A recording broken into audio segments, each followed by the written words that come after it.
What's going on, guys? This is VinylicPuma, back with yet another controversial Fallout video, and today I got inspired to make this video based on the somewhat recent announcement of Diablo Immortal and its reception across the internet. While I was looking around on Twitter at the time, I actually found this really interesting quote that is modified from something that Steve Jobs said, which loosely goes as follows.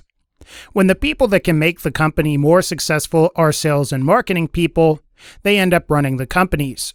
The product people get driven out of decision-making forums, and the companies forget what it means to make great products. Now, if you followed the Diablo Immortal controversy, I think that's actually a great example of how sales, marketing, and PR people can gain so much control over the course of a company, brand, or franchise that they end up running it into the ground. A lot of these people know how to sell things or appease investors, but they don't really understand what their target audience or consumers really want. After all, I think even the average gamer could have probably told you that the announcement of a mobile-only Diablo game wasn't going to go over well, especially since the last great Diablo game was Diablo 2. This brings me to Fallout 76 and how I think it has suffered and is in the process of suffering from a similar issue, where marketing and salespeople have been predominantly determining the vision of the game, both to the detriment of Fallout 76 itself, as well as to the entire Fallout franchise.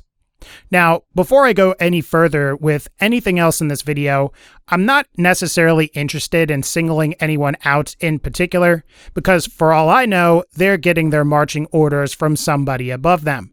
So when I refer to management, marketing, and salespeople, I'm more so referring to Zenimax rather than, say, Bethesda or the developer, Bethesda Game Studios. And in my opinion, I think that's a reasonable position to hold given what we know about how Fallout New Vegas came into existence.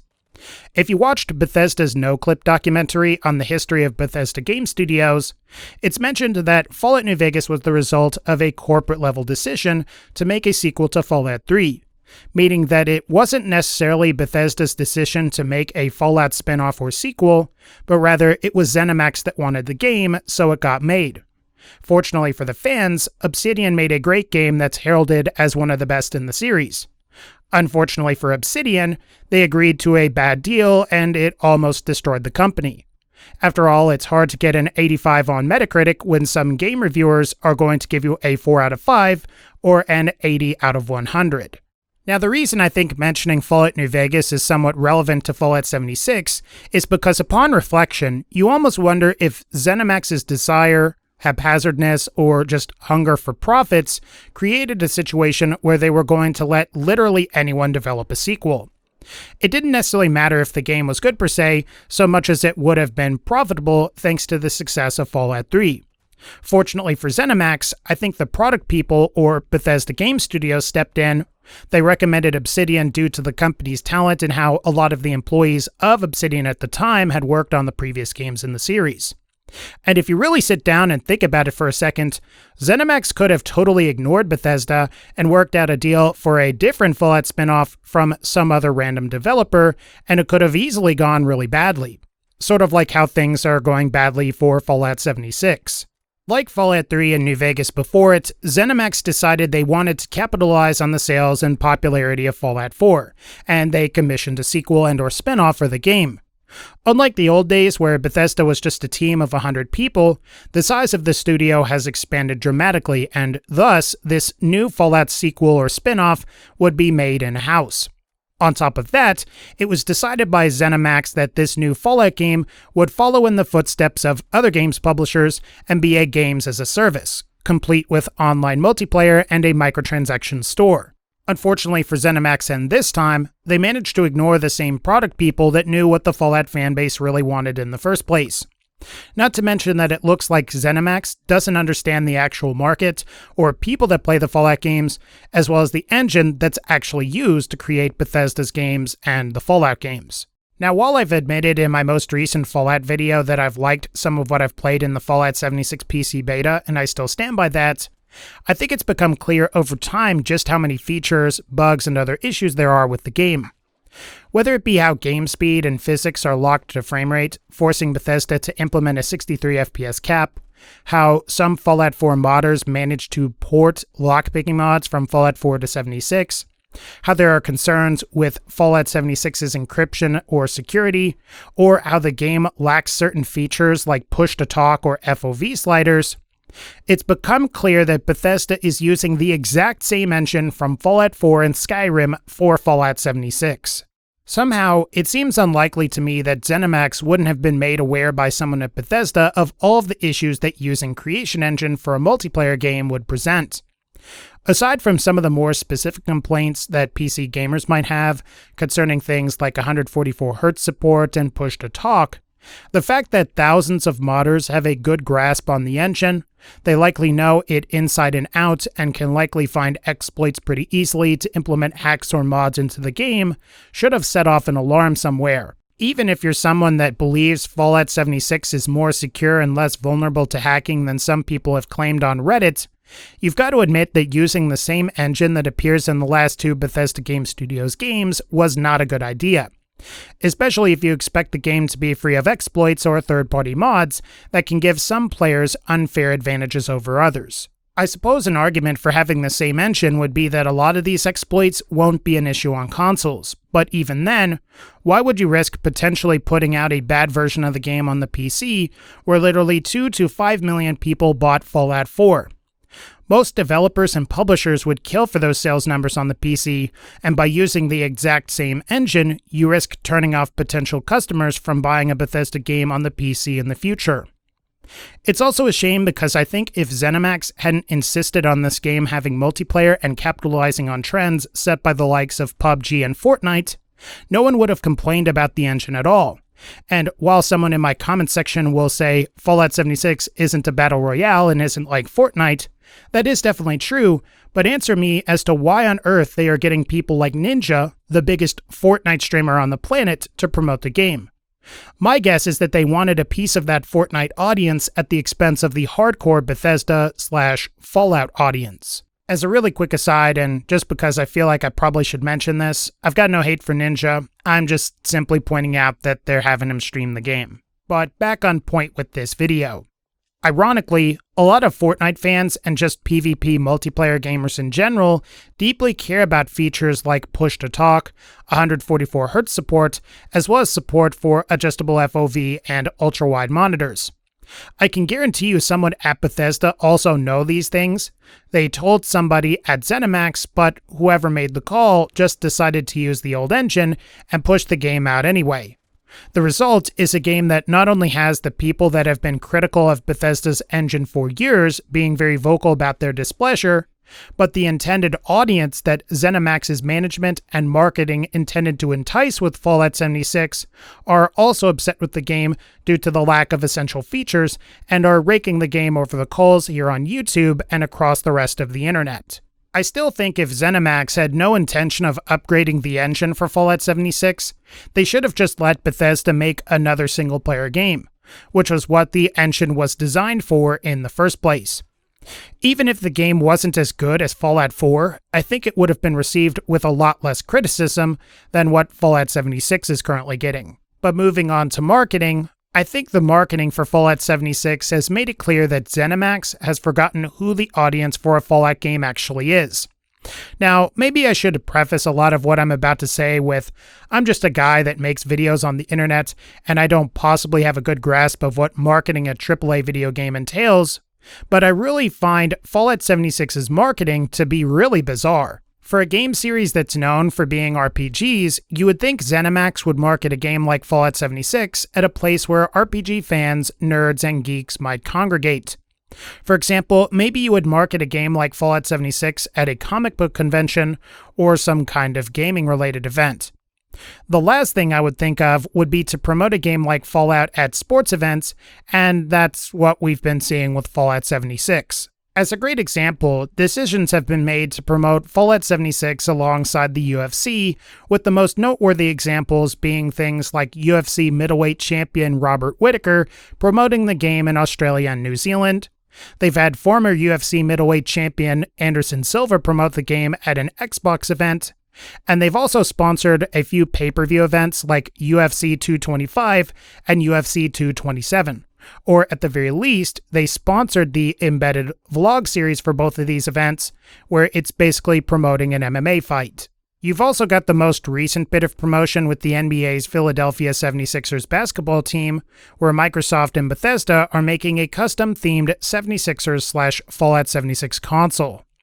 They've even made a few commercials where Vault Boy and one of the 76's players, Markel Fultz, play horse, except with the letters in special.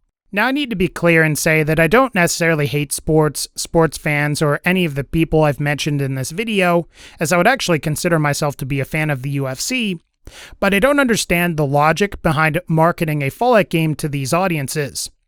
This isn't to say that you can't like sports and also like Fallout, but it doesn't seem like there's all that much natural crossover between the two things. Maybe there's an argument here that demographics are changing, and with the popularity of Fortnite and its recent cross-promotion with the NFL, that sports fans are suddenly RPG fans, but I doubt that. I would think that most sports fans are probably more concerned with something like fantasy football rather than some of the themes and lore in the Fallout games. In fact, next time you go to a sports event, be sure to talk about the origins of Deathclaws or bottle caps as currency, and no one will look at you weird. Ultimately, you have to admit the marketing for this game has just been bizarre. Maybe this is the result of just having a massive marketing budget so you can go wild, but it almost reminds me of how you could buy Star Wars lettuce at the supermarket. Totally unnecessary and certainly worthy of parody. Now, maybe I'm being too harsh here with my criticisms about Fallout 76's marketing, but even still, it is really weird to see what we're seeing, and at the very least, it definitely feels out of place. Not to mention that we got to see Star Wars lettuce and then Star Wars died. What I will say is that it definitely seems like Zenimax has been trying to go for the most generic audience possible with a lot of the Fallout 76 marketing. Rather than catering to a specific demographic and relying on fans and word of mouth to get the general populace really hyped for the next game in the series, we're ultimately in a situation where Fallout 76 has basketball cross-promotion. I suppose this is the natural outcome of not making a game for the traditional Bethesda or Fallout audience, but it's all still worthy of pointing out. There have also been the numerous retcons to the series, starting with Fallout 4, but really kicking into high gear with Fallout 76. I guarantee you the reason that we see things like the Brotherhood of Steel in the game was likely the result of sales and marketing people at Zenimax.